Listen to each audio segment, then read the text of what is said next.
yurgan, maydon chetida bo'lgan barcha Bahodirxonov sardorimiz taxti medalni, kubok shu yerda va hozir Mo'minxon oldi. O'zbekiston Osiyo chempioni! Do'stlar, birga ko'rdik. Muborak bo'lsin barchangizga. tabriklaymiz. Chin dildan super turnir o'tkazishdi. Bir nafasda birinchi turdan finalgacha yetib borishdi va finalda hamma yoqni portlatib tashlashdi emotsiyalar bilan. Mana shunday qo'lga kiritiladi chempionlik. Mana shunday yoziladi tarix. Mana shunday mardonavor tarzda bosib o'tiladi chempionlik yo'li. Hammaga qo'shib g'alaba qo'lga kiritiladi do'stlar. Hammaga rahmat. Boya aytdik-ku.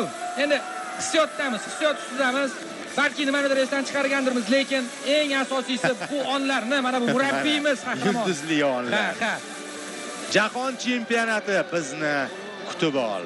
Biz albatta u yerda ham yorqin o'ynashga harakat qilamiz. Tayyorgarlik bo'ldi. Bu yog'iga tayyorgarlik, jiddiy tarzda chalg'imasdan, euforiyaga berilmasdan, emotsiyalarni tezroq bosib jiddiy tayyorlanishimiz kerak. Chunki darajani oshirish vaqti keldi. Aynan shunday. Nafaqat